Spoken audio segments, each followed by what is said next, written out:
La primera carta de Pablo a los Corintios, capítulo 1.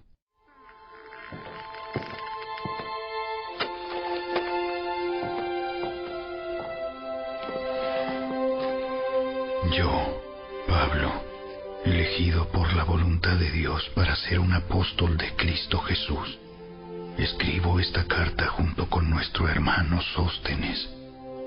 Va dirigida a la iglesia de Dios en Corinto, a ustedes que han sido llamados por Dios para ser su pueblo santo. Él los hizo santos por medio de Cristo Jesús, tal como lo hizo con todos los que en todas partes invocan el nombre de nuestro Señor Jesucristo, Señor de ellos y de nosotros. Que Dios, nuestro Padre, y el Señor Jesucristo les den gracia y paz. Siempre doy gracias a mi Dios por ustedes y por los dones inmerecidos que les dio ahora que pertenecen a Cristo Jesús. Por medio de Él, Dios ha enriquecido la iglesia de ustedes en todo sentido, con toda la elocuencia y todo el conocimiento que tienen. Eso confirma que es verdad lo que les dije acerca de Cristo. Ahora tienen todos los dones espirituales que necesitan, mientras esperan con anhelo el regreso de nuestro Señor Jesucristo. Él los mantendrá firmes hasta el final, para que estén libres de toda culpa el día que nuestro Señor Jesucristo vuelva. Dios lo hará, porque Él es fiel para hacer lo que dice, y los ha invitado a que tengan comunión con su Hijo, Jesucristo, nuestro Señor. Amados hermanos, les ruego por la autoridad de nuestro Señor Jesucristo que vivan en armonía los unos con los otros, que no haya divisiones en la iglesia. Por el contrario, sean todos de un mismo parecer, unidos en pensamiento y propósito. Pues algunos de la casa de Cloé me contaron de las peleas entre ustedes, mis amados hermanos. Algunos de ustedes dicen, yo soy seguidor de Pablo.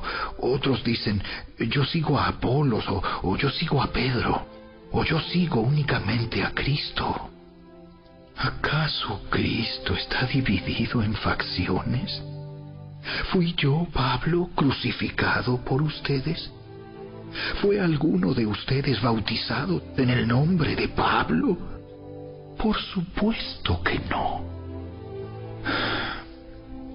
Agradezco a Dios que no bauticé a ninguno de ustedes excepto a Crispo y a Gayo, porque ahora nadie puede decir que fue bautizado en mi nombre. Sí, también bauticé a los de la casa de Estéfanas, pero no recuerdo haber bautizado a nadie más. Pues Cristo no me envió a bautizar, sino a predicar la buena noticia, y no con palabras ingeniosas, por temor a que la cruz de Cristo perdiera su poder. El mensaje de la cruz es una ridiculez para los que van rumbo a la destrucción. Pero nosotros, que vamos en camino a la salvación, sabemos que es el poder mismo de Dios. Como dicen las Escrituras, destruiré la sabiduría de los sabios y desecharé la inteligencia de los inteligentes. Así que, ¿dónde deja eso a los filósofos, a los estudiosos y a los especialistas en debates de este mundo? Dios ha hecho que la sabiduría de este mundo parezca una ridiculez, ya que Dios, en su sabiduría, se aseguró de que el mundo nunca lo conociera por medio de la sabiduría humana.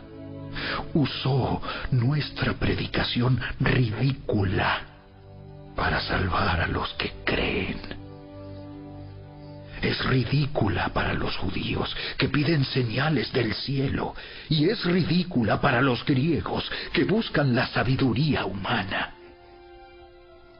Entonces, cuando predicamos que Cristo fue crucificado, los judíos se ofenden y los gentiles dicen que son puras tonterías. Sin embargo, para los que Dios llamó a la salvación, tanto judíos como gentiles, Cristo es el poder de Dios y la sabiduría de Dios. Ese plan ridículo de Dios es más sabio que el más sabio de los planes humanos, y la debilidad de Dios es más fuerte que la mayor fuerza humana. Recuerden, amados hermanos, que pocos de ustedes eran sabios a los ojos del mundo, o poderosos, o ricos, cuando Dios los llamó. En cambio, Dios eligió lo que el mundo considera ridículo para avergonzar a los que se creen sabios, y escogió cosas que no tienen poder para avergonzar a los poderosos. Dios escogió lo despreciado por el mundo, lo que se considera como nada, y lo usó para convertir en nada lo que el mundo considera importante. Como resultado, nadie puede jamás jactarse en presencia de Dios. Dios los ha unido a ustedes con Cristo Jesús. Dios hizo que Él fuera la sabiduría misma para nuestro beneficio. Cristo nos hizo justos ante Dios, nos hizo puros y santos, y nos liberó del pecado. Por lo tanto, como dicen las Escrituras, si alguien quiere jactarse, que se jacte solamente del Señor.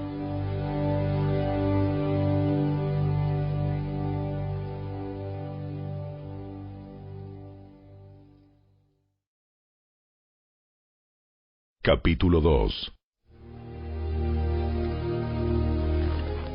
Amados hermanos, la primera vez que los visité, no me valí de palabras elevadas ni de una sabiduría impresionante para contarles acerca del plan secreto de Dios, pues decidí que mientras estuviera con ustedes, olvidaría todo excepto a Jesucristo, el que fue crucificado. Me acerqué a ustedes en debilidad, con timidez y temblor, y mi mensaje y mi predicación fueron muy sencillos.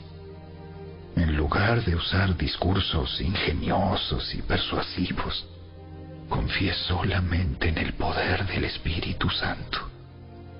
Lo hice así para que ustedes no confiaran en la sabiduría humana, sino en el poder de Dios.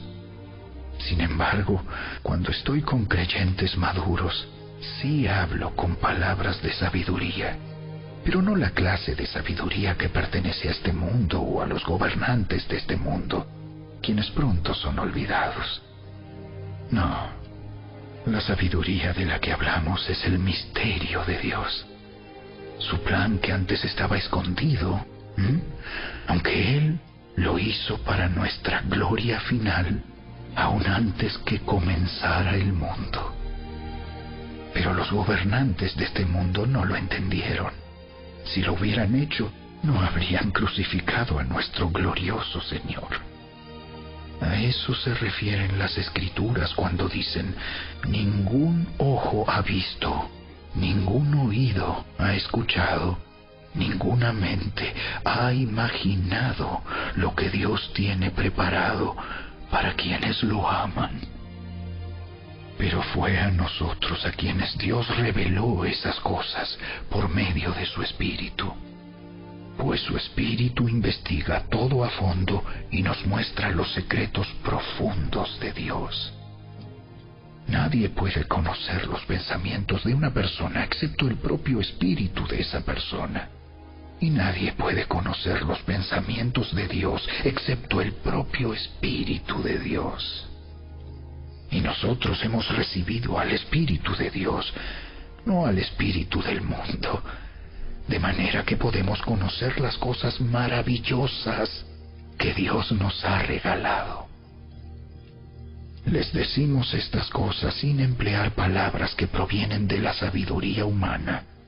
En cambio, hablamos con palabras que el Espíritu nos da, usando las palabras del Espíritu para explicar las verdades espirituales. Pero los que no son espirituales no pueden recibir esas verdades de parte del Espíritu de Dios. Todo les suena ridículo y no pueden entenderlo, porque solo los que son espirituales pueden entender lo que el Espíritu quiere decir. Los que son espirituales pueden evaluar todas las cosas, pero ellos mismos no pueden ser evaluados por otros, pues ¿quién puede conocer los pensamientos del Señor? ¿Quién sabe lo suficiente para enseñarle a Él? Pero nosotros entendemos estas cosas porque tenemos la mente de Cristo.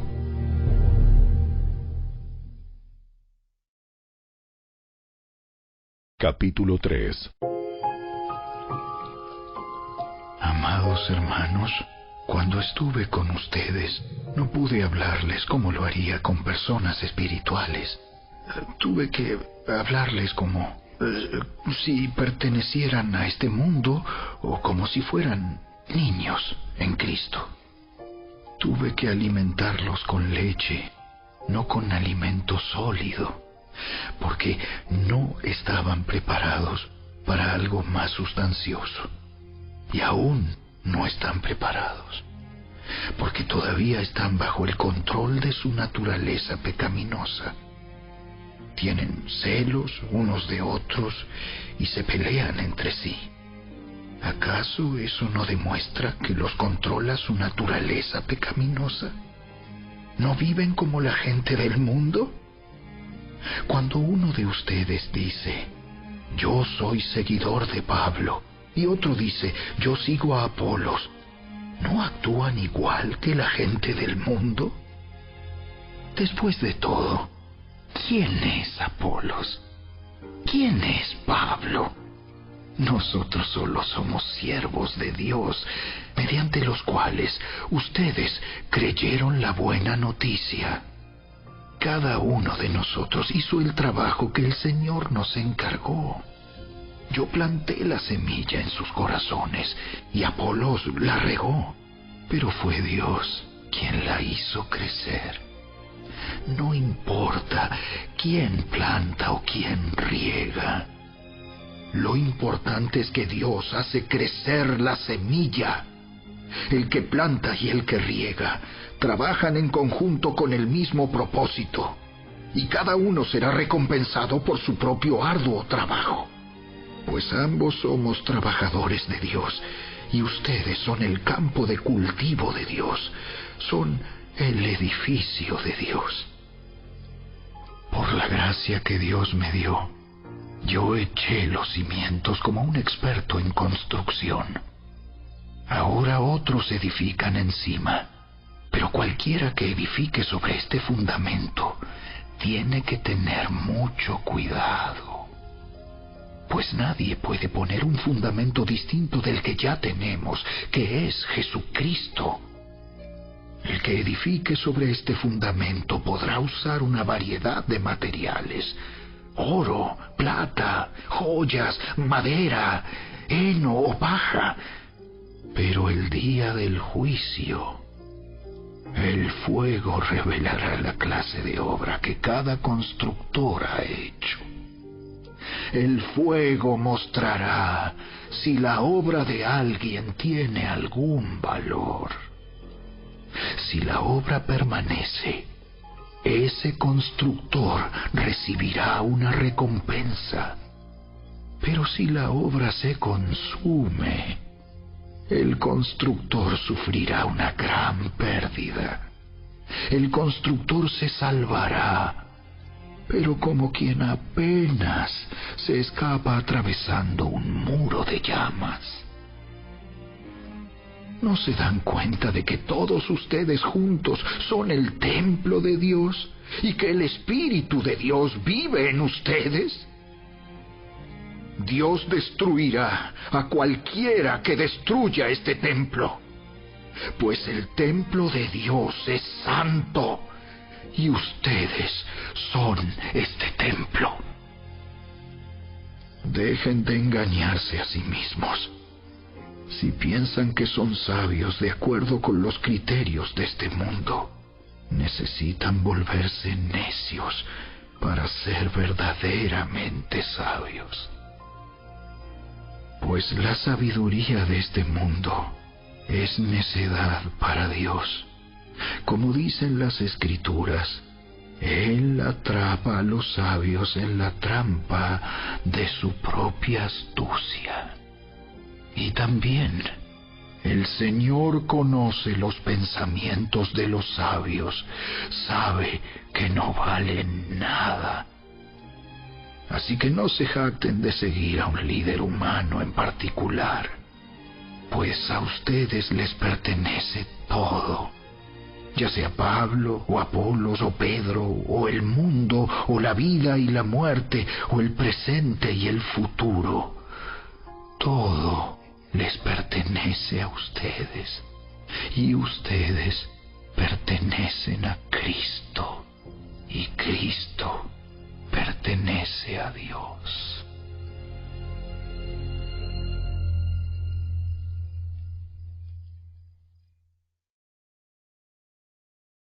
Capítulo 4.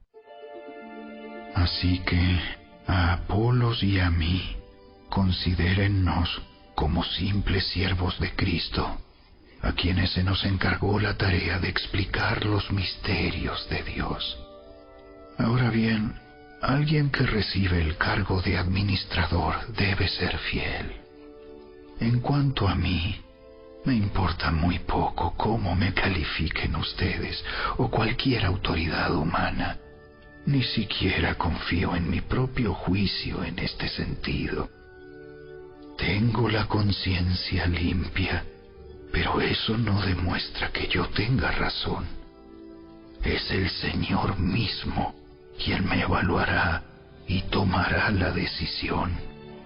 Así que no juzguen a nadie antes de tiempo, es decir, antes de que el Señor vuelva, pues Él sacará a la luz nuestros secretos más oscuros y revelará nuestras intenciones más íntimas.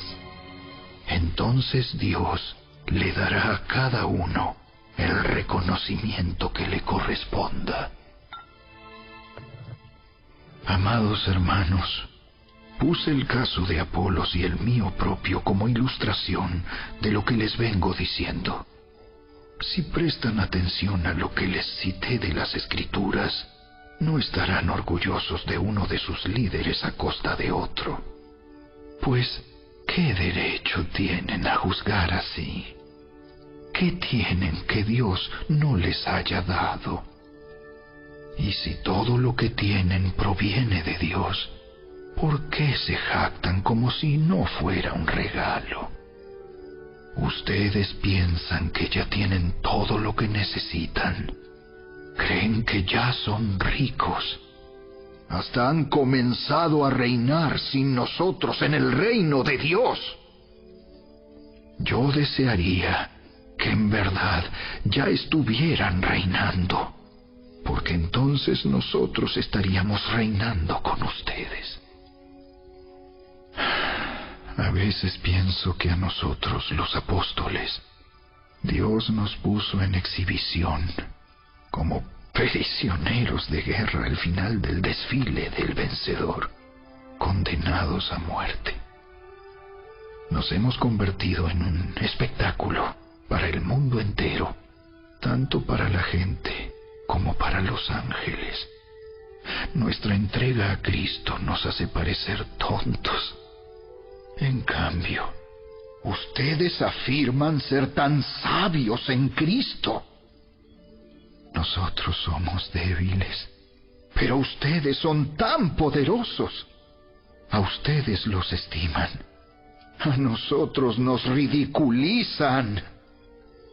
Incluso ahora mismo pasamos hambre y tenemos sed, y nos falta ropa para abrigarnos.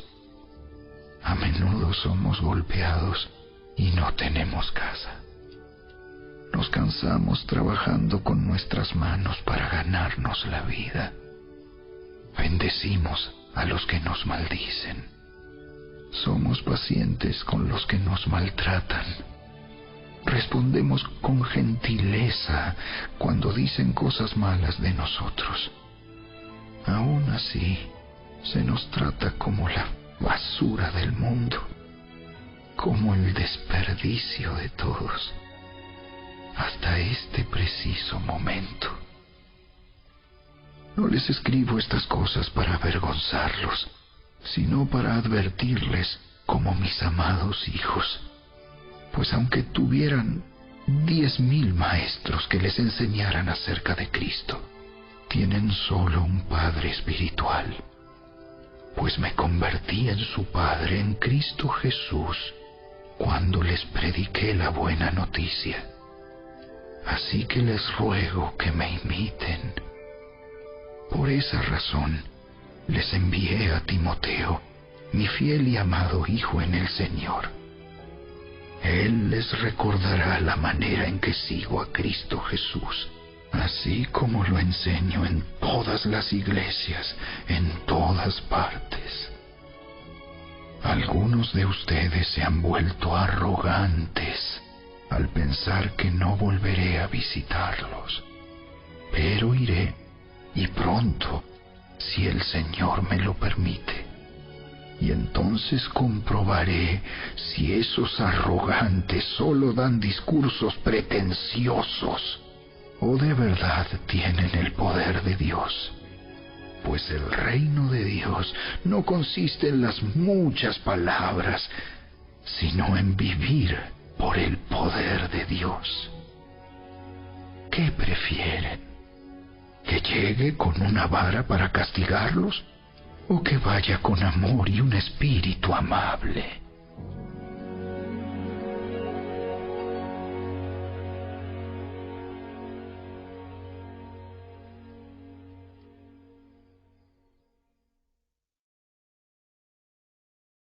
Capítulo 5. Me cuesta creer lo que me informan acerca de la inmoralidad sexual que hay entre ustedes.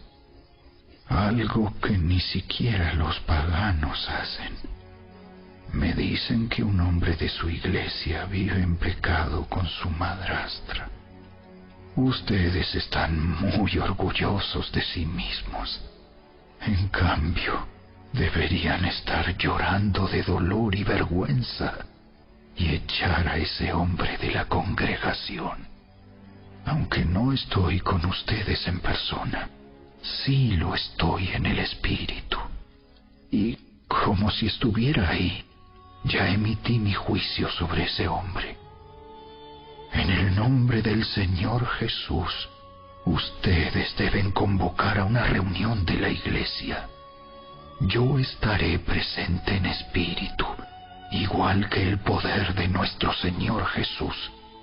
Entonces deben expulsar a ese hombre y entregárselo a Satanás, para que su naturaleza pecaminosa sea destruida y él mismo sea salvo el día que el Señor vuelva. Es terrible que se jacten sobre dicho asunto. ¿No se dan cuenta de que ese pecado es como un poco de levadura que impregna toda la masa? Desháganse de la vieja levadura, quitando a ese perverso de entre ustedes. Entonces serán como una nueva masa preparada sin levadura, que es lo que realmente son. Cristo, nuestro Cordero Pascual, ha sido sacrificado por nosotros. Por lo tanto, celebremos el festival no con el viejo pan de perversidad y maldad, sino con el nuevo pan de sinceridad y verdad.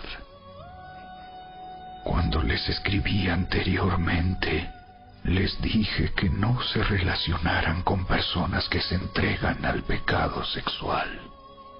Pero no me refería a los incrédulos que se entregan al pecado sexual, o son avaros, o estafadores, o rinden culto a ídolos. Uno tendría que salir de este mundo para evitar gente como esa.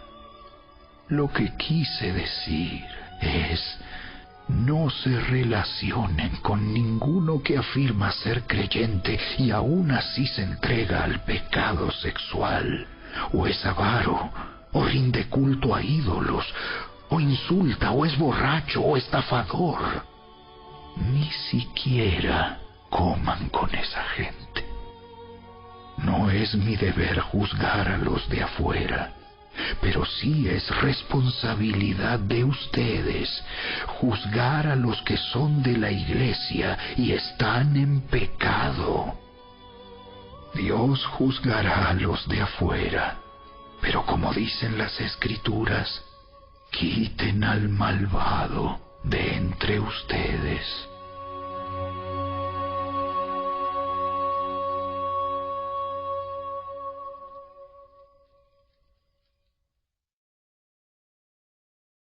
Capítulo 6. Cuando uno de ustedes tiene un conflicto con otro creyente, ¿cómo se atreve a presentar una demanda y a pedirle a un tribunal secular que decida sobre el asunto, en lugar de llevarlo ante otros creyentes? ¿No se dan cuenta de que algún día nosotros los creyentes juzgaremos al mundo? Y dado que ustedes van a juzgar al mundo, ¿no son capaces de resolver esas pequeñas cuestiones entre ustedes? ¿No se dan cuenta de que juzgaremos a los ángeles? Así que deberían ser capaces de resolver los conflictos comunes y corrientes que ocurren en esta vida. Si tienen conflictos legales acerca de tales asuntos, ¿por qué acuden a jueces que son de afuera y no son respetados por la iglesia? Digo esto para que se avergüencen. No hay nadie en toda la iglesia con suficiente sabiduría para decidir sobre esos temas. En cambio, un creyente demanda a otro, justo frente a los incrédulos. El hecho de que tengan semejantes demandas legales unos contra otros es en sí una derrota para ustedes. ¿Por qué mejor no aceptar la injusticia y dejar el asunto como está? ¿Por qué no se dejan estafar? En cambio, son ustedes mismos los que hacen lo malo y estafan aún a sus propios hermanos en Cristo. ¿No se dan cuenta de que los que hacen lo malo no heredarán el reino de Dios? No se engañen a sí mismos. Los que se entregan al pecado sexual, o rinden culto a ídolos, o cometen adulterio, o son prostitutos, o practican la homosexualidad, o son ladrones, o avaros, o borrachos, o insultan o estafan a la gente, ninguno de esos heredará el reino de Dios. Algunos de ustedes antes eran así, pero fueron limpiados, fueron hechos santos, fueron hechos justos ante Dios al invocar el nombre del Señor Jesucristo y por el Espíritu de nuestro Dios.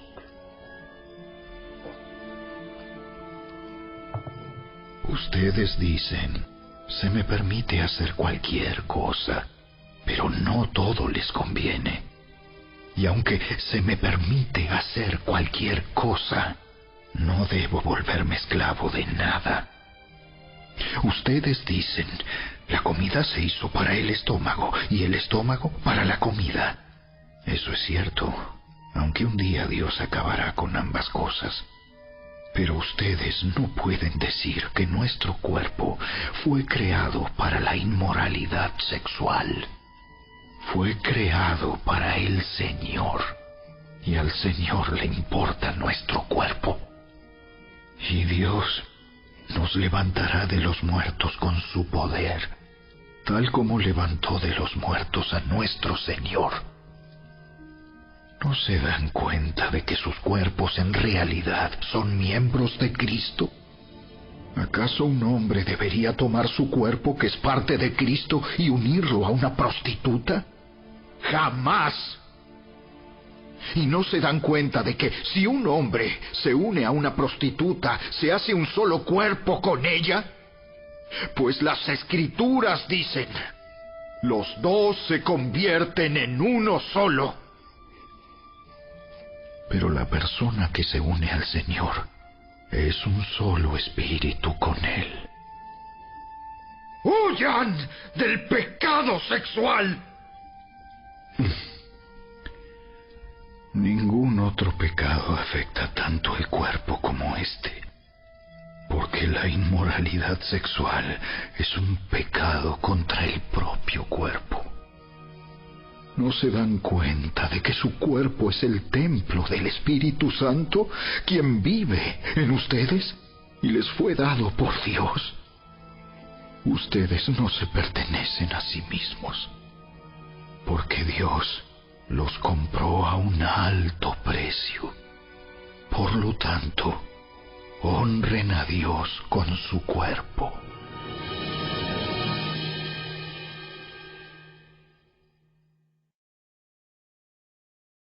Capítulo 7. Ahora, en cuanto a las preguntas que me hicieron en su carta, es cierto que es bueno abstenerse de tener relaciones sexuales. Sin embargo, dado que hay tanta inmoralidad sexual, cada hombre debería tener su propia esposa y cada mujer su propio marido.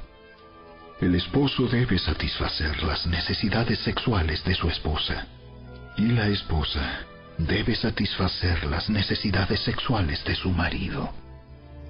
La esposa le da la autoridad sobre su cuerpo a su marido, y el esposo le da la autoridad sobre su cuerpo a su esposa.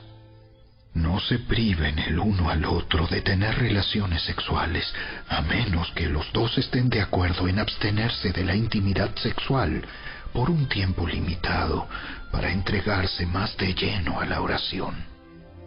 Después deberán volverse a juntar, a fin de que Satanás no pueda tentarlos por la falta de control propio. Eso les digo a modo de concesión, no como un mandato. Sin embargo, quisiera que todos fueran solteros, igual que yo. Pero cada uno tiene su don específico de Dios, unos de una clase y otros de otra. Así que les digo a los solteros y a las viudas: es mejor quedarse sin casar, tal como yo. Pero si no pueden controlarse, entonces deberían casarse. Es mejor casarse que arder de pasión. No obstante, para los que ya están casados, tengo un mandato que no proviene de mí, sino del Señor. La esposa no debe dejar a su marido, pero si lo deja, que no se case de nuevo, o bien que se reconcilie con él. Y el marido no debe dejar a su esposa. Ahora me dirigiré al resto de ustedes, aunque no tengo un mandato directo del Señor. Si un creyente está casado con una mujer que no es creyente y ella está dispuesta a seguir viviendo con él, no debe abandonarla. Y si una creyente tiene un esposo que no es creyente y él está dispuesto a seguir viviendo con ella, no debe abandonarlo, pues la esposa creyente da santidad a su matrimonio y el esposo creyente da santidad al suyo. De otro modo, sus hijos no serían santos, pero ahora son santos. En cambio, si el esposo o la esposa que no es creyente insiste en irse, dejen que se vaya. En esos casos el cónyuge creyente ya no está ligado al otro, porque Dios los ha llamado a ustedes a vivir en paz. ¿Acaso ustedes, esposas, no se dan cuenta de que sus maridos podrían ser salvos a causa de ustedes? Y ustedes, esposos, ¿no se dan cuenta de que sus esposas podrían ser salvas a causa de ustedes? Cada uno debería seguir viviendo en la situación que el Señor lo haya puesto y permanecer tal como estaba cuando Dios lo llamó por primera vez. Esa es mi regla para todas las iglesias. Por ejemplo, un hombre que se circuncidó antes de llegar a ser creyente no debería tratar de revertir su condición.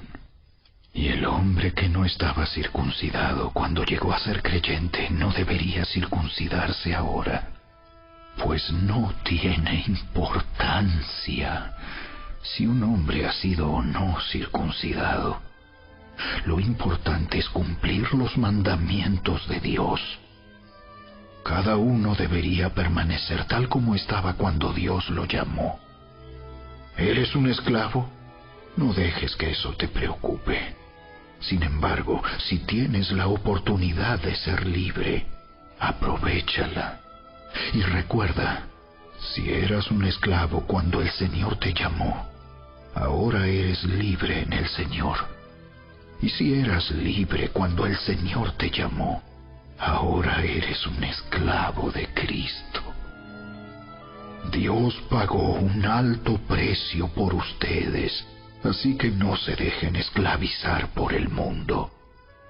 Amados hermanos, cada uno debería permanecer tal como estaba cuando Dios lo llamó por primera vez. Ahora, con respecto a la pregunta acerca de las jóvenes que todavía no se han casado, para ellas no tengo ningún mandato del Señor. Pero el Señor, en su misericordia, me ha dado sabiduría digna de confianza que les transmitiré a ustedes. Debido a la crisis actual, pienso que es mejor que cada uno se quede como está. Si tienes esposa, no procures terminar tu matrimonio. Si no tienes esposa, no busques casarte. Pero si te casas, no es pecado. Y si una joven se casa, tampoco es pecado. Sin embargo, los que se casen en este tiempo tendrán problemas, y estoy tratando de evitárselos. Déjenme decirles lo siguiente, amados hermanos. El tiempo que queda es muy breve, así que de ahora en adelante, los que estén casados no deberían concentrarse únicamente en su matrimonio. Los que lloran, o los que se alegran, o los que compran cosas, no deberían ser absorbidos por sus lágrimas, ni su alegría, ni sus posesiones. Los que usan las cosas del mundo no deberían apegarse a ellas, pues este mundo, tal como lo conocemos, pronto desaparecerá. Quisiera que estén libres de las preocupaciones de esta vida. Un soltero puede invertir su tiempo en hacer la obra del Señor y en pensar cómo agradarlo a Él. Pero el casado tiene que pensar en sus responsabilidades terrenales y en cómo agradar a su esposa. Sus intereses están divididos. De la misma manera, una mujer que ya no está casada o que nunca se ha casado puede dedicarse al Señor y ser santa en cuerpo y en espíritu. Pero una mujer casada tiene que pensar en sus responsabilidades terrenales y en cómo agradar a su esposo. Les digo esto para su propio beneficio, no para imponerles restricciones. Mi deseo es que hagan todo lo que les ayude a servir mejor al Señor, con la menor cantidad de distracciones posibles. No obstante, si un hombre piensa que está tratando a su prometida en forma impropia y que inevitablemente cederá a sus pasiones, que se case con ella como él desea. No es pecado, Pero si ha decidido con toda firmeza no casarse, y no hay urgencia y puede controlar sus pasiones, hace bien en no casarse. Así que el que se casa con su prometida hace bien, y el que no se casa hace aún mejor. Una esposa está ligada a su esposo mientras el esposo vive. Si su esposo muere, ella queda libre para casarse con quien quiera, pero solamente si ese hombre ama al Señor. Sin embargo, en mi opinión, sería mejor para ella no volver a casarse, y pienso que al decirles esto, les doy consejo del Espíritu de Dios.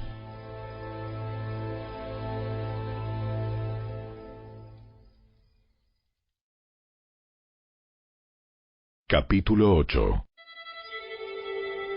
Ahora, con respecto a la pregunta acerca de la comida que ha sido ofrecida a ídolos, es cierto, sabemos que todos tenemos conocimiento sobre este tema.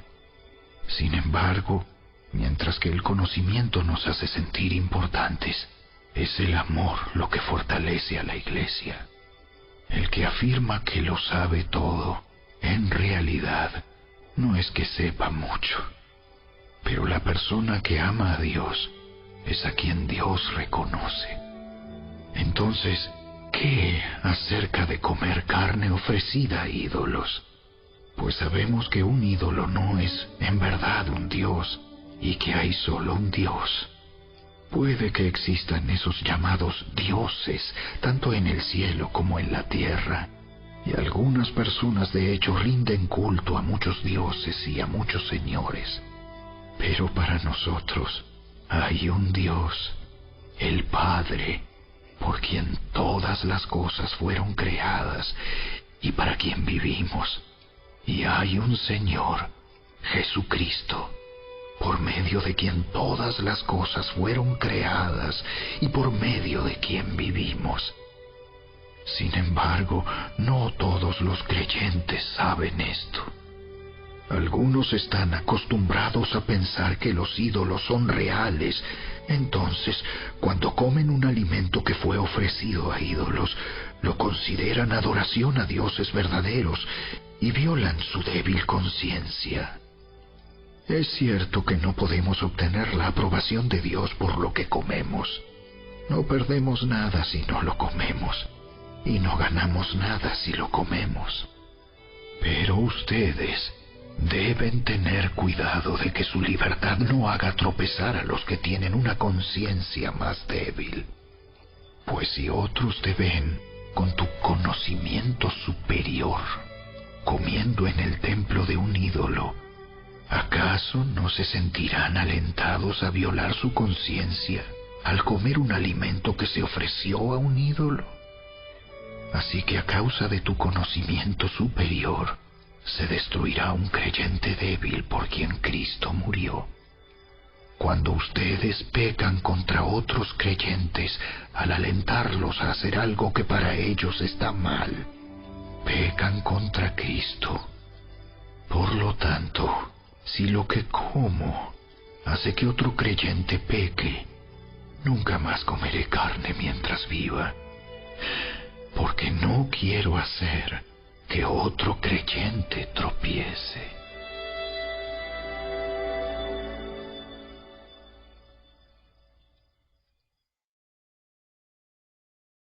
Capítulo 9. ¿Acaso no soy tan libre como cualquier otro? ¿No soy apóstol? ¿No he visto a Jesús nuestro Señor con mis propios ojos? ¿No es gracias a mi trabajo que ustedes pertenecen al Señor? Aunque otros piensen que no soy apóstol, ciertamente para ustedes lo soy. Ustedes mismos son la prueba de que soy apóstol del Señor.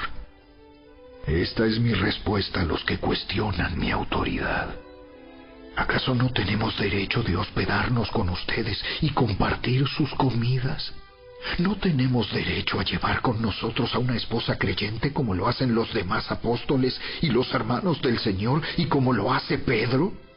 ¿O Bernabé y yo somos los únicos que tenemos que trabajar para sostenernos? ¿Qué soldado tiene que pagar sus propios gastos? ¿Qué agricultor planta un viñedo y no tiene derecho a comer de su fruto? ¿A qué pastor que cuida de su rebaño de ovejas no se le permite beber un poco de la leche? ¿Expreso meramente una opinión humana?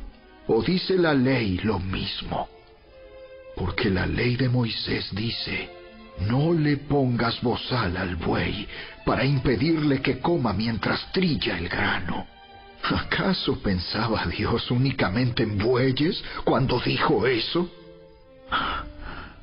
¿No nos hablaba a nosotros en realidad? Claro que sí.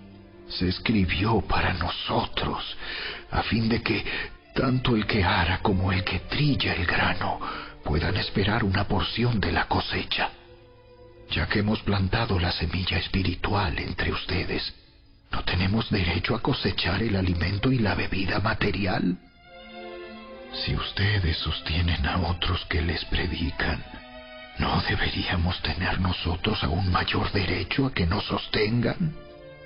Pero nunca nos hemos valido de ese derecho. Preferiríamos soportar cualquier cosa antes que ser un obstáculo a la buena noticia acerca de Cristo. ¿No se dan cuenta de que los que trabajan en el templo obtienen sus alimentos de las ofrendas que se llevan al templo? Y los que sirven en el altar reciben una porción de lo que se ofrece como sacrificio. Del mismo modo, el Señor ordenó que los que predican la buena noticia sean sostenidos por los que reciben el beneficio del mensaje. Sin embargo, yo jamás me he valido de ninguno de esos derechos. Y no escribo esto para sugerir que es mi deseo comenzar a hacerlo ahora. De hecho, preferiría morir antes que perder mi derecho a jactarme de predicar sin cobrar. Sin embargo, predicar la buena noticia no es algo de lo que pueda jactarme. Estoy obligado por Dios a hacerlo. Qué terrible sería para mí si no predicara la buena noticia. Si lo hiciera por mi propia iniciativa, merecería que me paguen. Pero no tengo opción, porque Dios me ha encomendado este deber sagrado. ¿Cuál es entonces mi paga? Es la oportunidad de predicar la buena noticia sin cobrarle a nadie. Por esa razón, nunca reclamo mis derechos cuando predico la buena noticia. A pesar de que soy un hombre libre y sin amo, me he hecho esclavo de todos para llevar a muchos a Cristo. Cuando estaba con los judíos, vivía como un judío para llevar a los judíos a Cristo. Cuando estaba con los que siguen la ley judía, yo también vivía bajo esa ley. A pesar de que no estoy sujeto a la ley, me sujetaba a ella para poder llevar a Cristo a los que están bajo la ley. Cuando estoy con los gentiles, quienes no siguen la ley judía, yo también vivo independiente de esa ley para poder llevarlos a Cristo. Pero no ignoro la ley de Dios. Obedezco la ley de Cristo. Cuando estoy con los que son débiles, me hago débil con ellos, porque deseo llevar a los débiles a Cristo. Sí, con todos trato de encontrar algo que tengamos en común, y hago todo lo posible para salvar a algunos. Hago lo que sea para difundir la buena noticia y participar de sus bendiciones. ¿No se dan cuenta de que en una carrera todos corren, pero solo una persona se lleva el premio? Así que corran para ganar. Todos los atletas se entrenan con disciplina. Lo hacen para ganar un premio que se desvanecerá. Pero nosotros lo hacemos por un premio eterno. Por eso yo corro cada paso con propósito. No solo doy golpes al aire, disciplino mi cuerpo como lo hace un atleta. Lo entreno para que haga lo que debe hacer. De lo contrario, temo que después de predicarles a otros, yo mismo quede descalificado.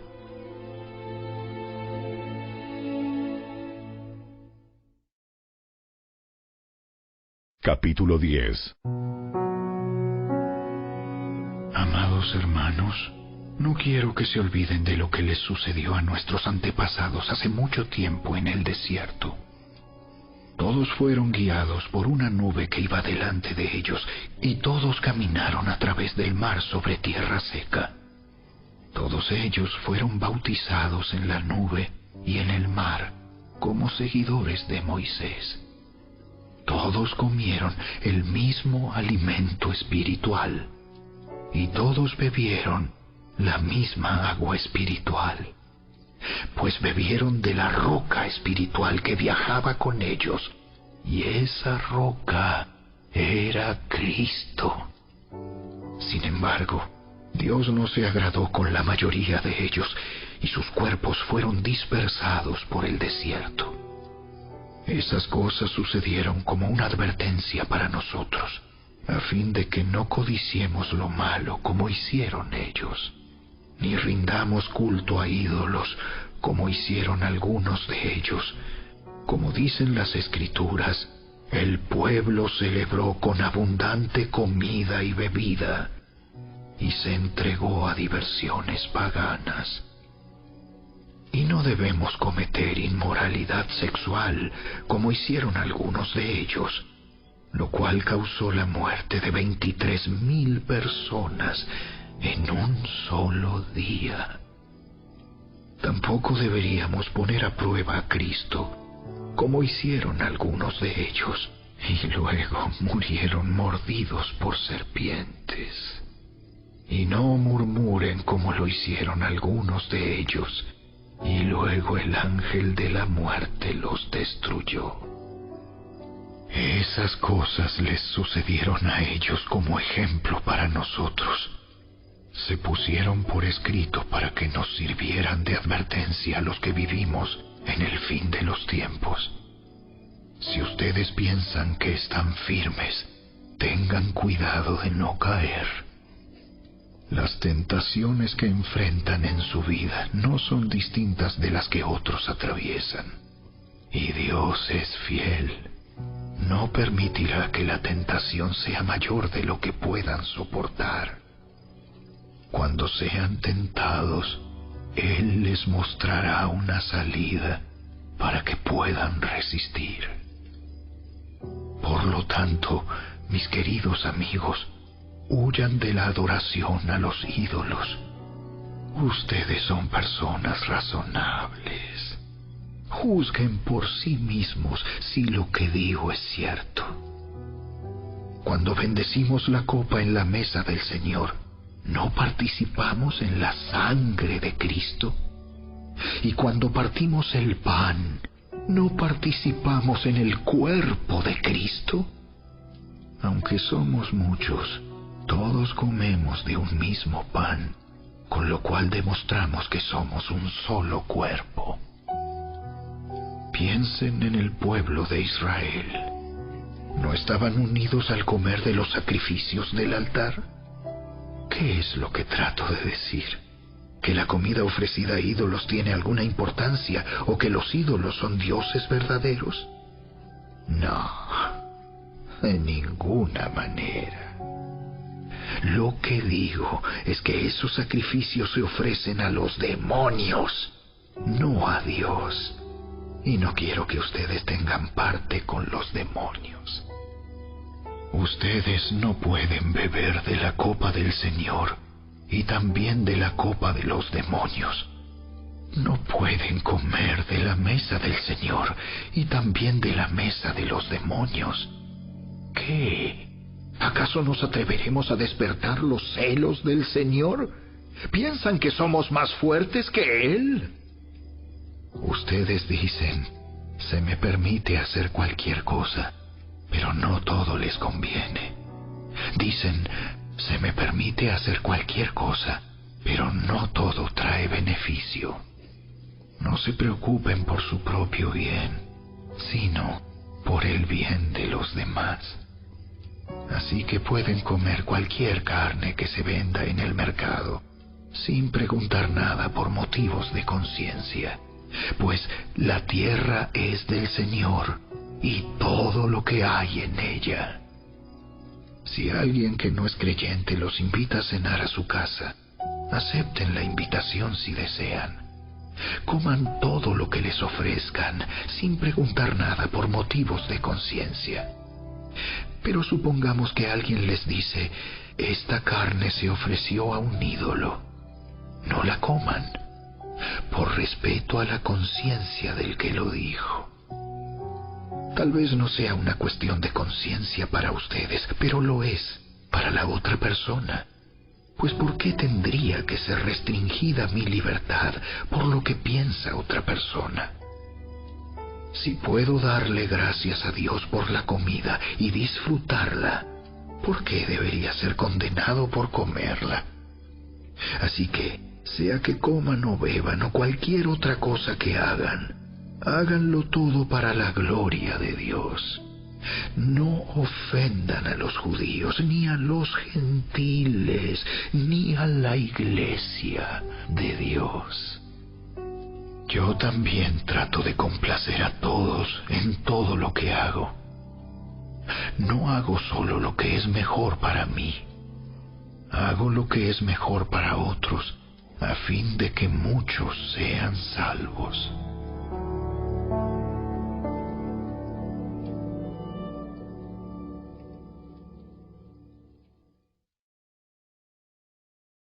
Capítulo 11.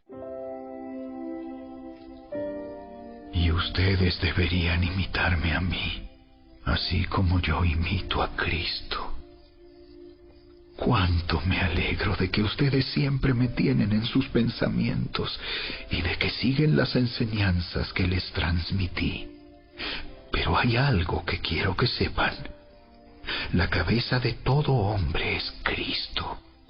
La cabeza de la mujer es el hombre y la cabeza de Cristo es Dios. El hombre deshonra su cabeza si se cubre la cabeza mientras ora o profetiza. En cambio, la mujer deshonra su cabeza si ora o profetiza sin cubrirse la cabeza, porque es como si se la rapara. Efectivamente, si ella se niega a ponerse algo para cubrirse la cabeza, debería cortarse todo el cabello, ya que es vergonzoso que la mujer se corte el cabello o se rape la cabeza. Debería cubrírsela con algo. El hombre no debería ponerse nada sobre la cabeza cuando adora a Dios, porque el hombre fue hecho a la imagen de Dios y refleja la gloria de Dios, y la mujer refleja la gloria del hombre. Pues el primer hombre no provino de ninguna mujer, sino que la primera mujer provino de un hombre. Y el hombre no fue hecho para la mujer, sino que la mujer fue hecha para el hombre. Por esta razón, y debido a que los ángeles observan, la mujer debería cubrirse la cabeza para mostrar que está bajo autoridad. Sin embargo, entre el pueblo del Señor, las mujeres no son independientes de los hombres, y los hombres no son independientes de las mujeres. Pues aunque la primera mujer provino de un hombre, todos los demás hombres nacieron de una mujer, y todo proviene de Dios. Juzguen por sí mismos. ¿Es correcto que una mujer ore a Dios en público sin cubrirse la cabeza? ¿No es obvio que es vergonzoso que un hombre tenga el cabello largo? ¿Acaso el cabello largo no es el orgullo y la alegría de la mujer? Pues se le dio para que se cubra. Pero si alguien quiere discutir este tema, simplemente digo que no tenemos otra costumbre más que esa, y tampoco la tienen las demás iglesias de Dios. En las siguientes instrucciones no puedo elogiarlos, pues parece que hacen más daño que bien cuando se juntan. Primero, oigo que hay divisiones entre ustedes cuando se reúnen como iglesia, y hasta cierto punto lo creo. Así que, por supuesto que tiene que haber divisiones entre ustedes, para que los que tienen la aprobación de Dios sean reconocidos. Cuando ustedes se reúnen, la verdad es que no les interesa la cena del Señor, pues algunos se apresuran a comer su propia comida y no la comparten con los demás. Como resultado, algunos se quedan con hambre mientras que otros se emborrachan. ¿Qué? ¿Acaso no tienen sus propias casas para comer y beber? ¿O de veras quieren deshonrar a la iglesia de Dios y avergonzar a los pobres? ¿Qué se supone que debo decir? ¿Quieren que los elogie? Pues bien, de ninguna manera los elogiaré por esto. Pues yo les transmito lo que recibí del Señor mismo. La noche en que fue traicionado, el Señor Jesús tomó pan y dio gracias a Dios por ese pan. Luego lo partió en trozos y dijo: Esto es mi cuerpo, el cual es entregado por ustedes. Hagan esto en memoria de mí. De la misma manera, tomó en sus manos la copa de vino después de la cena y dijo: Esta copa es el nuevo pacto entre Dios y su pueblo, un acuerdo confirmado con mi sangre.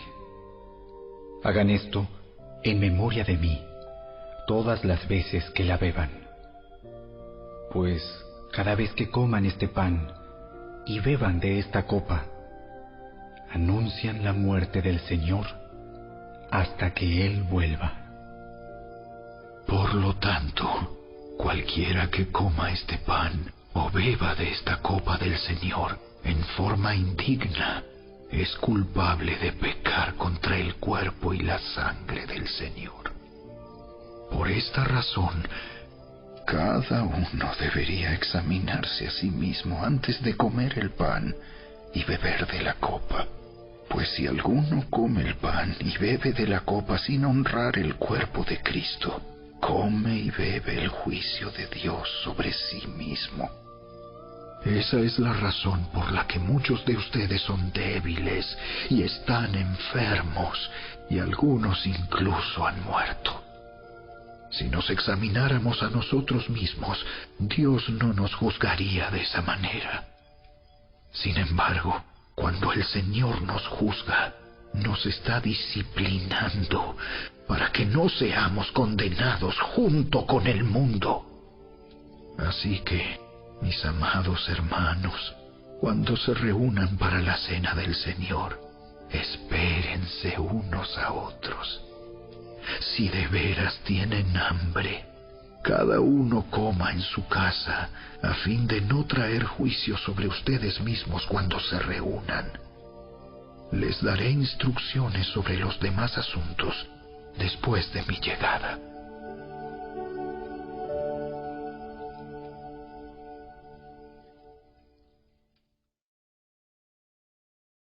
Capítulo 12.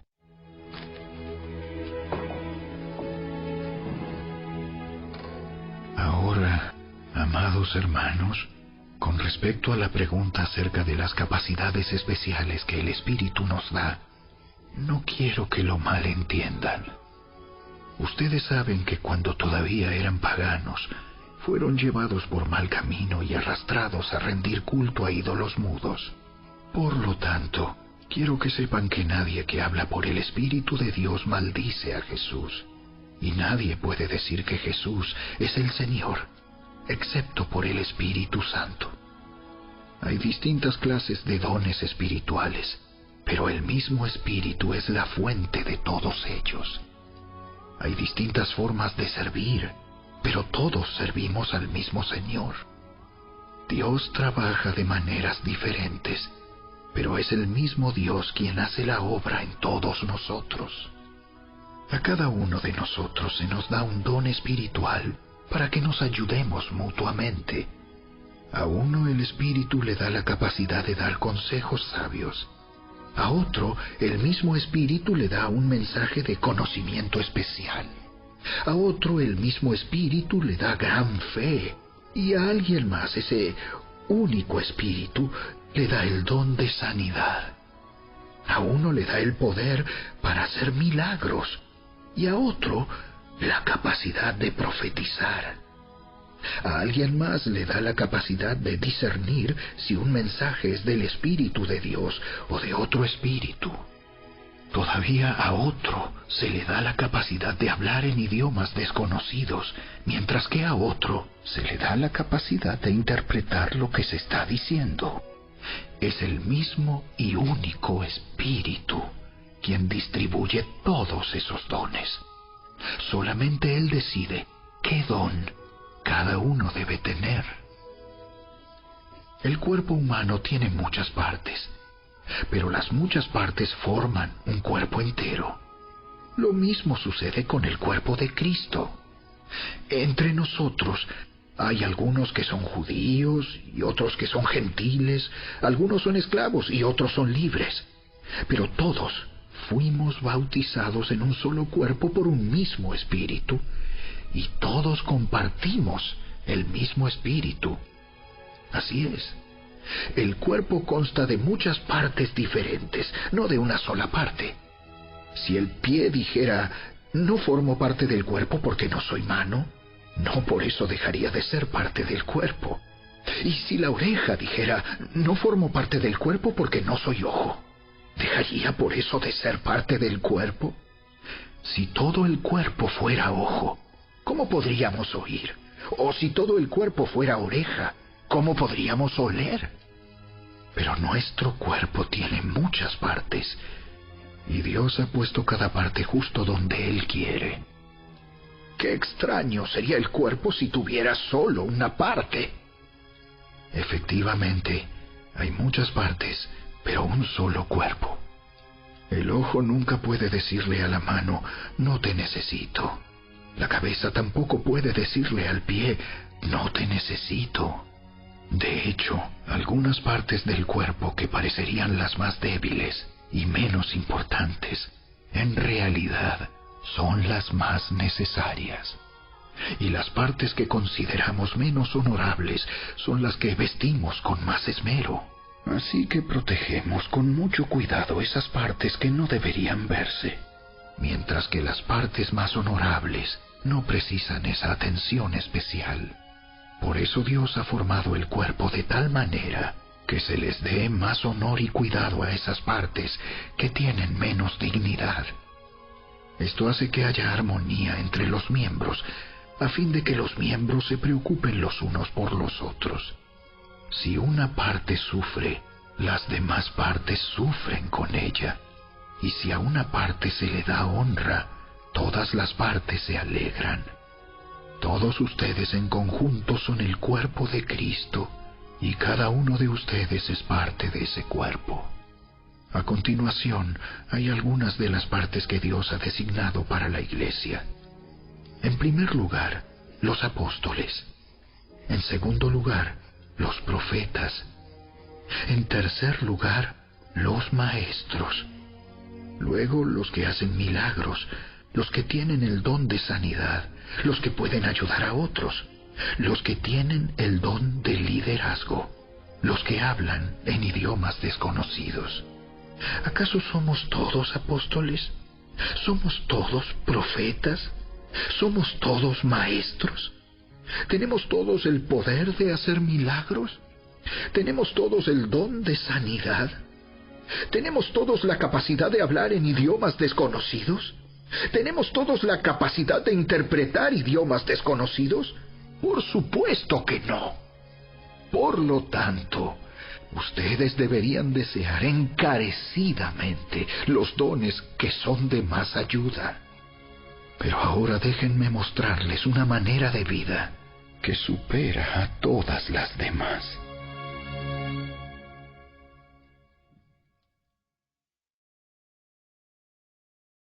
Capítulo 13.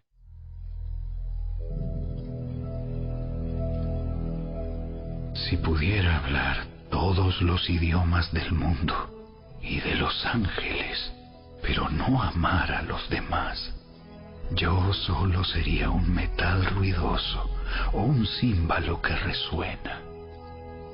Si tuviera el don de profecía y entendiera todos los planes secretos de Dios y contara con todo el conocimiento, y si tuviera una fe que me hiciera capaz de mover montañas, pero no amara a otros, yo no sería nada. Si diera todo lo que tengo a los pobres y hasta sacrificara mi cuerpo, podría jactarme de eso. Pero si no amara a los demás, no habría logrado nada. El amor es paciente y bondadoso. El amor no es celoso, ni fanfarrón, ni orgulloso, ni ofensivo. No exige que las cosas se hagan a su manera. No se irrita ni lleva un registro de las ofensas recibidas. No se alegra de la injusticia, sino que se alegra cuando la verdad triunfa. El amor nunca se da por vencido. Jamás pierde la fe. Siempre tiene esperanzas y se mantiene firme en toda circunstancia. La profecía, el hablar en idiomas desconocidos y el conocimiento especial se volverán inútiles, pero el amor durará para siempre.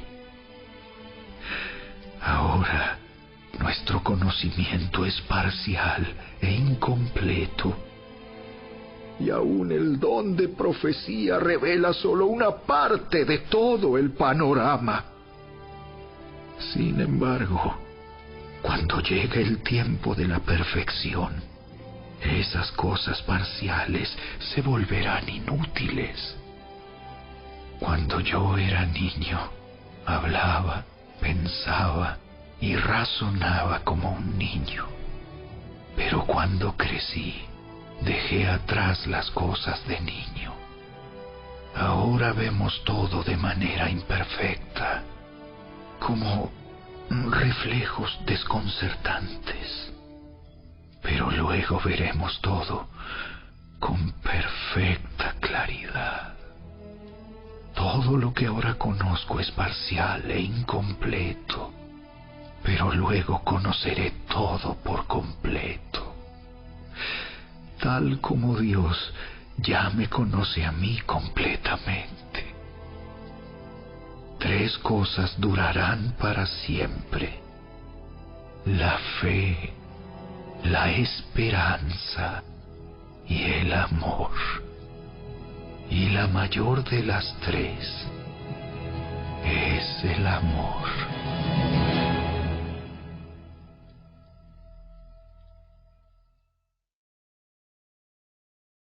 Capítulo 14. Que el amor sea su meta más alta. Pero también deberían desear las capacidades especiales que da el Espíritu. Sobre todo, la capacidad de profetizar. Pues si alguien tiene la capacidad de hablar en lenguas, le hablará solamente a Dios, dado que la gente no podrá entenderle. Hablará por el poder del Espíritu, pero todo será un misterio. En cambio, el que profetiza fortalece a otros, los anima y los consuela. La persona que habla en lenguas se fortalece a sí misma, pero el que dice una palabra de profecía fortalece a toda la iglesia. Yo desearía que todos pudieran hablar en lenguas, pero más aún me gustaría que todos pudieran profetizar, pues la profecía es superior que hablar en lenguas, a menos que alguien interprete lo que se dice, para que toda la iglesia se fortalezca.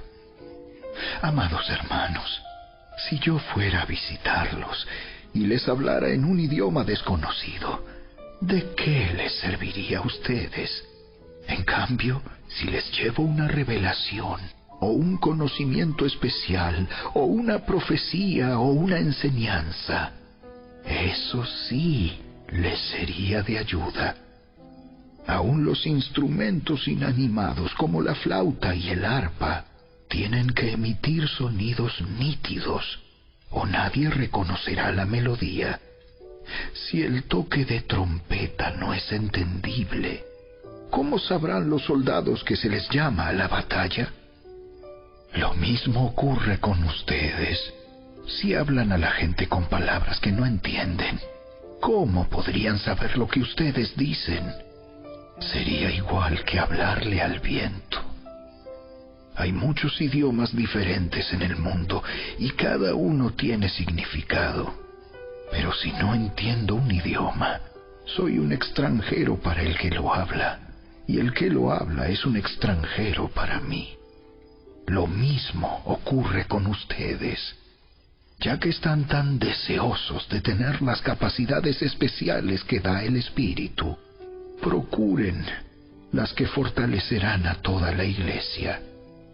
Por lo tanto, el que habla en lenguas también debería pedir en oración la capacidad de interpretar lo que se ha dicho. Pues si oro en lenguas, mi espíritu ora, pero yo no entiendo lo que digo. ¿Qué debo hacer entonces? Oraré en el espíritu y también oraré con palabras que entiendo. Cantaré en el espíritu y también cantaré con palabras que entiendo. Pues si alabas a Dios solamente en el espíritu, ¿cómo podrán los que no te entienden alabar a Dios contigo? ¿Cómo podrán unirse a tus agradecimientos cuando no entienden lo que dices? Tú darás gracias muy bien, pero eso no fortalecerá a la gente que te oye. Yo le agradezco a Dios que hablo en lenguas más que cualquiera de ustedes, pero en una reunión de la iglesia, para ayudar a otros preferiría hablar 5 palabras comprensibles que 10,000 palabras en un idioma desconocido. Amados hermanos, no sean infantiles en su comprensión de estas cosas. Sean inocentes como bebés en cuanto a la maldad, pero maduros en la comprensión de asuntos como estos. En las Escrituras está escrito: hablaré a mi propio pueblo en idiomas extraños y mediante labios de extranjeros, pero aún así no me escucharán. Así que, como ven, el hablar en lenguas es una señal no para los creyentes, sino para los incrédulos. La profecía, sin embargo, es para el beneficio de los creyentes, no de los incrédulos. Aún así, si los incrédulos o la gente que no entiende esas cosas entran en la reunión de la iglesia y oyen a todos hablando en un idioma desconocido, pensarán que ustedes están locos. Pero si todos ustedes están profetizando y los incrédulos o la gente que no entiende esas cosas entran en la reunión, serán convencidos de pecado y juzgados por lo que ustedes dicen.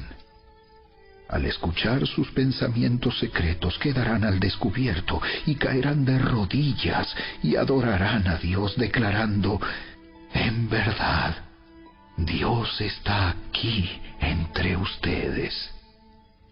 Ahora bien, mis hermanos, hagamos un resumen. Cuando se reúnan, uno de ustedes cantará, otro enseñará, otro contará alguna revelación especial que Dios le haya dado, otro hablará en lenguas y otro interpretará lo que se dice. Pero cada cosa que se haga debe fortalecer a cada uno de ustedes. No más de 2 o 3 deberían hablar en lenguas. Deben hablar uno a la vez y que alguien interprete lo que ellos digan. Pero si no hay nadie presente que pueda interpretar, ellos deberán guardar silencio en la reunión de la iglesia y hablar en lenguas a Dios en forma privada. Que 2 o 3 personas profeticen y que los demás evalúen lo que se dice. Pero si alguien está profetizando y otra persona recibe una revelación del Señor, el que está hablando debe callarse. De esa manera, todos los que profeticen tendrán su turno para hablar, uno después de otro, para que todos aprendan y sean alentados. Recuerden que la gente que profetiza está en control de su espíritu y puede turnarse con otros, pues Dios no es Dios de desorden, sino de paz. Como en todas las reuniones del pueblo santo de Dios, las mujeres deben guardar silencio durante las reuniones de la iglesia. No es apropiado que hablen. Deben ser sumisas, tal como dice la ley. Si tienen preguntas, que le pregunten a su marido en casa, porque no es apropiado que las mujeres hablen en las reuniones de la iglesia. ¿O acaso piensan, corintios, que la palabra de Dios se originó con ustedes? ¿Son ustedes los únicos a quienes fue entregada? Si alguien afirma ser profeta o piensa que es espiritual, debería reconocer que lo que digo es un mandato del Señor mismo. Pero si no lo reconoce, Él tampoco será reconocido. Por lo tanto, mis amados hermanos, con todo corazón deseen profetizar y no prohíban que se hablen lenguas. Pero asegúrense de que todo se haga de forma apropiada y con orden.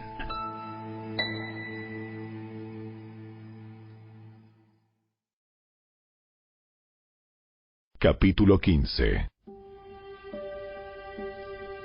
Ahora, amados hermanos, permítanme recordarles la buena noticia que ya les prediqué.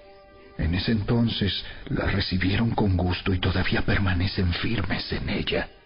Esa es la buena noticia que los salva si ustedes siguen creyendo el mensaje que les prediqué, a menos que hayan creído algo que desde un principio nunca fue cierto. Yo les transmití a ustedes lo más importante y lo que se me había transmitido a mí también. Cristo murió por nuestros pecados, tal como dicen las Escrituras. Fue enterrado y al tercer día fue levantado de los muertos, tal como dicen las Escrituras. Lo vio Pedro y luego lo vieron los 12. Más tarde lo vieron más de 500 de sus seguidores a la vez, la mayoría de los cuales todavía viven, aunque algunos ya han muerto. Luego lo vio Santiago, y después lo vieron todos los apóstoles. Por último, como si hubiera nacido en un tiempo que no me correspondía, también lo vi yo, pues soy el más insignificante de todos los apóstoles. De hecho, ni siquiera soy digno de ser llamado apóstol, después de haber perseguido a la iglesia de Dios como lo hice. Sin embargo, lo que ahora soy, todo se debe a que Dios derramó su favor especial sobre mí, y no sin resultados, pues he trabajado mucho más que cualquiera que los otros apóstoles. Pero no fui yo, sino Dios quien obraba a través de mí por su gracia. Así que no importa si predico yo o predican ellos, porque todos predicamos el mismo mensaje que ustedes ya han creído. Pero díganme lo siguiente: dado que nosotros predicamos que Cristo se levantó de los muertos, ¿por qué algunos de ustedes dicen que no habrá resurrección de los muertos? Pues si no hay resurrección de los muertos, entonces Cristo tampoco ha resucitado. Y si Cristo no ha resucitado, entonces toda nuestra predicación es inútil, y la fe de ustedes también es inútil. Y nosotros los apóstoles estaríamos todos mintiendo acerca de Dios, porque hemos dicho que Dios levantó a Cristo de la tumba. Así que eso no puede ser cierto si no hay resurrección de los muertos. Y si no hay resurrección de los muertos, entonces Cristo no ha resucitado. Y si Cristo no ha resucitado, entonces la fe de ustedes es inútil y todavía son culpables de sus pecados. En ese caso, todos los que murieron creyendo en Cristo están perdidos. Y si nuestra esperanza en Cristo es solo para esta vida, somos los más dignos de lástima de todo el mundo. Lo cierto es que Cristo sí resucitó de los muertos. Él es el primer fruto de una gran cosecha, el primero de todos los que murieron. Así que ya ven, tal como la muerte entró en el mundo por medio de un hombre, ahora la resurrección de los muertos ha comenzado por medio de otro hombre. Así como todos mueren porque todos pertenecemos a Adán, todos los que pertenecen a Cristo recibirán vida nueva. Pero esta resurrección tiene un orden. Cristo fue resucitado como el primero de la cosecha. Luego todos los que pertenecen a Cristo serán resucitados cuando Él regrese. Después de eso, vendrá el fin, cuando Él le entregará el reino a Dios el Padre, luego de destruir a todo gobernante y poder y toda autoridad. Pues Cristo tiene que reinar hasta que humille a todos sus enemigos debajo de sus pies. Y el último enemigo que será destruido es la muerte. Pues las Escrituras dicen: Dios ha puesto todas las cosas bajo su autoridad. Claro que cuando dice todas las cosas están bajo su autoridad, no incluye a Dios mismo, quien le dio a Cristo su autoridad. Entonces, cuando todas las cosas estén bajo su autoridad, el Hijo se pondrá a sí mismo bajo la autoridad de Dios, para que Dios, quien le dio a su Hijo la autoridad sobre todas las cosas, sea completamente supremo sobre todas las cosas en todas partes. Si los muertos no serán resucitados, ¿para qué se bautiza la gente por los que están muertos? ¿Para qué hacerlo, a menos que los muertos algún día resuciten? ¿Y para qué nosotros, a todas horas, pondríamos en peligro nuestra vida? Pues juro, amados hermanos, que todos los días enfrento la muerte. Esto es tan cierto como el orgullo que siento por lo que Cristo Jesús, nuestro Señor, ha hecho en ustedes. ¿Y qué valor hubo en luchar contra las fieras salvajes, esa gente de Éfeso, si no habrá resurrección de los muertos? Y si no hay resurrección, comamos y bebamos, que mañana moriremos. No se dejen engañar por los que dicen semejantes cosas, porque las malas compañías corrompen el buen carácter. Piensen bien sobre lo que es correcto y dejen de pecar, pues para su vergüenza les digo que algunos de ustedes no conocen a Dios en absoluto. Pero alguien podría preguntar: ¿cómo resucitarán los muertos? ¿Qué clase de cuerpos tendrán? ¡Qué pregunta tan tonta! Cuando pones una semilla en la tierra, esta no crece y llega a ser una planta a menos que muera primero. Y lo que pones en el suelo no es la planta que crecerá, sino tan solo una simple semilla de trigo o de lo que estés sembrando. Luego Dios le da el cuerpo nuevo que Él quiere que tenga. De cada clase de semilla crece una planta diferente. De modo parecido, hay diferentes clases de carne. Una para los humanos, otra para los animales, otra para las aves y otra para los peces. También hay cuerpos en los cielos y cuerpos sobre la tierra. La gloria de los cuerpos celestiales es diferente de la gloria de los cuerpos terrenales. El sol tiene una clase de gloria, mientras que la luna tiene otra, y las estrellas tienen otra. y hasta las estrellas se diferencian unas de otras por la gloria de cada una. Lo mismo sucede con la resurrección de los muertos. Cuando morimos, nuestros cuerpos terrenales son plantados en la tierra, pero serán resucitados para que vivan por siempre. Nuestros cuerpos son enterrados en deshonra, pero serán resucitados en gloria. Son enterrados en debilidad, pero serán resucitados en fuerza. Son enterrados como cuerpos humanos naturales, pero serán resucitados como cuerpos espirituales, pues así como hay cuerpos naturales, también hay cuerpos espirituales. Las Escrituras nos dicen: el primer hombre, Adán, se convirtió en un ser viviente, pero el último Adán, es decir, Cristo, es un espíritu que da vida. Lo que primero viene es el cuerpo natural y más tarde viene el cuerpo espiritual.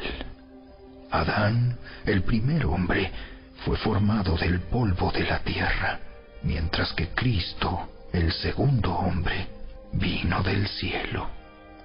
Los que son terrenales son como el hombre terrenal, y los que son celestiales son como el hombre celestial. Al igual que ahora somos como el hombre terrenal, algún día seremos como el hombre celestial. Lo que les digo, amados hermanos, es que nuestros cuerpos físicos no pueden heredar el reino de Dios. Estos cuerpos que mueren no pueden heredar lo que durará para siempre. Pero permítanme revelarles un secreto maravilloso. No todos moriremos, pero todos seremos transformados. Sucederá en un instante, en un abrir y cerrar de ojos, cuando se toque la trompeta final. Pues cuando suene la trompeta, los que hayan muerto resucitarán para vivir por siempre. Y nosotros, los que estemos vivos, también seremos transformados, pues nuestros cuerpos mortales tienen que ser transformados en cuerpos que nunca morirán. Nuestros cuerpos mortales deben ser transformados en cuerpos inmortales. Entonces, cuando nuestros cuerpos mortales hayan sido transformados en cuerpos que nunca morirán, se cumplirá la siguiente escritura: la muerte es devorada en victoria. ¡Oh, muerte! ¿Dónde está tu victoria? ¡Oh, muerte! ¿Dónde está tu aguijón? Pues el pecado es el aguijón que termina en muerte, y la ley le da al pecado su poder. Pero gracias a Dios, Él nos da la victoria sobre el pecado y la muerte por medio de nuestro Señor Jesucristo.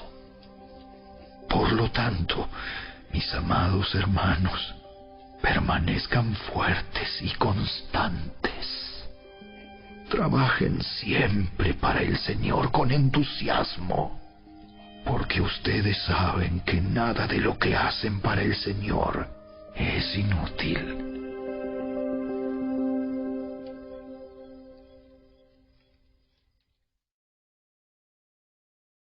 Capítulo 16.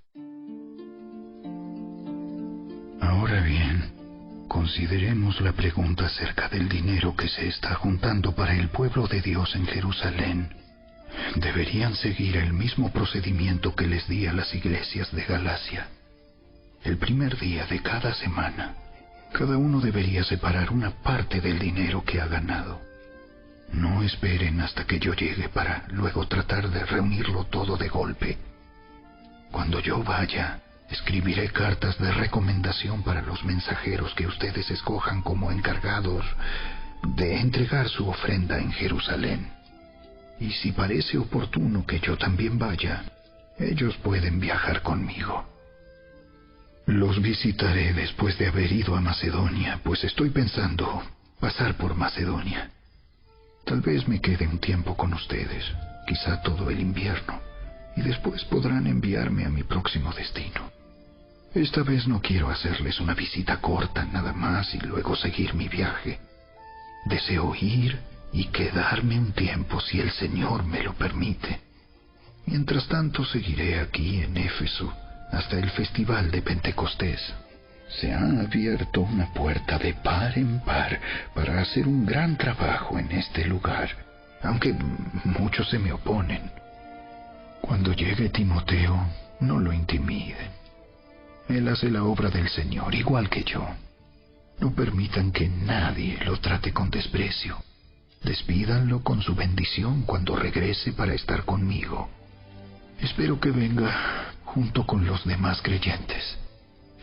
Ahora, en cuanto a nuestro hermano Apolos, yo le rogué que fuera a visitarlos en compañía de los otros creyentes, pero él no estaba dispuesto a ir por el momento.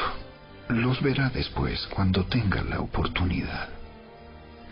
Estén alerta, permanezcan firmes en la fe, sean valientes, sean fuertes y hagan todo con amor.